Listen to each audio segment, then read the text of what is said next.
Once we've identified a risk that we're concerned about, we then need to decide what we're going to do about it. Our goal should be to bring the level of risk as far into our comfort zone as possible, as far below our line of risk tolerance as we can.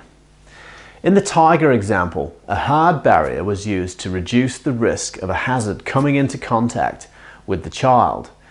But in most cases, a hard barrier isn't going to be a practical solution to the problem.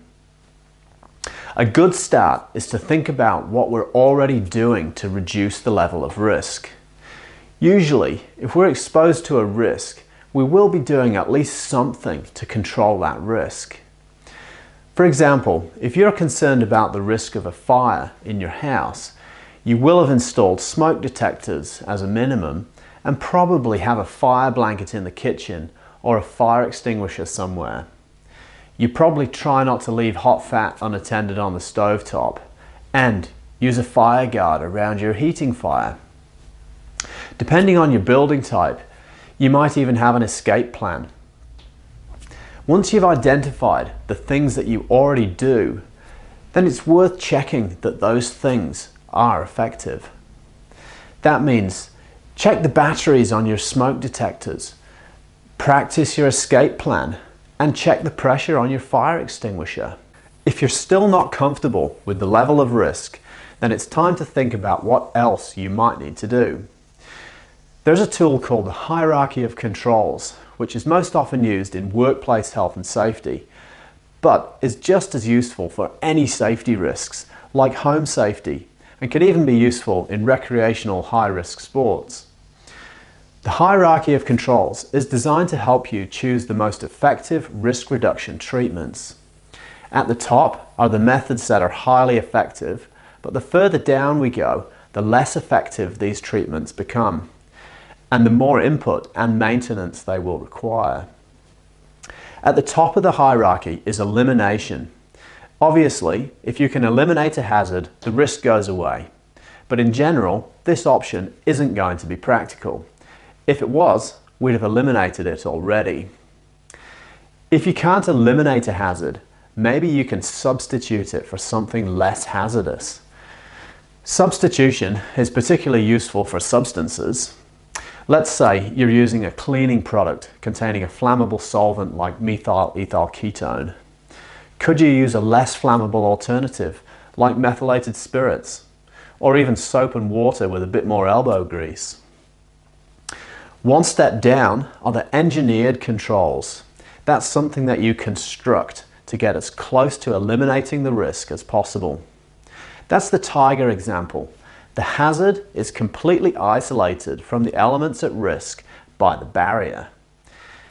Now, it's important to note here that the risk hasn't been eliminated because the tiger is still there, but it is effectively isolated, which is almost as good, as long as the barrier remains intact. Another example of an engineered control could be if you're concerned about wildfires burning your house down. You could remove all the trees and flammable plants from around your house to ensure that there's a sufficiently large buffer between the forest that could set on fire and your house. You might even install a sprinkler system either inside your house or in the garden. Another example of an engineered control would be the choice of material you build your house from. Cedar wood wall cladding is a lot more likely to catch fire than brick or iron.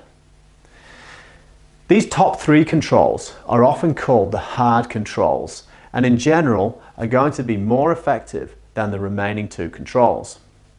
They're also going to be more expensive, and in some cases, all these options just aren't practical. Often, we're left with the next level down, which is the administrative controls. These are things like experience, training, rules and regulations, signage, practices and drills, safer operating procedures, and so on. In the wildfire example, these will be things like grounds maintenance, sweeping up any flammable leaves from the ground, evacuation practices, and most importantly, taking action from warnings. Right down at the bottom of the hierarchy is PPE, personal protective equipment. Safety gloves, hard hats, high-vis clothing and such like. In a sports situation, that's your life jacket, helmet, shin guards, gum shield, sunscreen, and anything else that you wear to make your sport safer. Now, the fact that PPE is at the bottom of the hierarchy doesn't mean to say that PPE is useless. Far from it. But it should only ever be seen as a last line of defense from a hazard. Most risk control situations will require that multiple lines of defense are used. So when choosing controls, try to choose from the top of the hierarchy if you can, and then use as many of the lower controls as you need to reduce the risk until it's well within your comfort zone. So the hierarchy of controls is a great tool for helping to select controls for safety risks. But if your concern is financial or reputational risks, then this hierarchy isn't particularly useful. Often for financial risks, our best option is to transfer the risk to somebody else, insurance, or share the risk by having other investors in your project. If you're a business owner, one of your biggest risks will be your reputation, and finding suitable controls for that risk is usually a bit of a challenge, which will involve every aspect of what you do.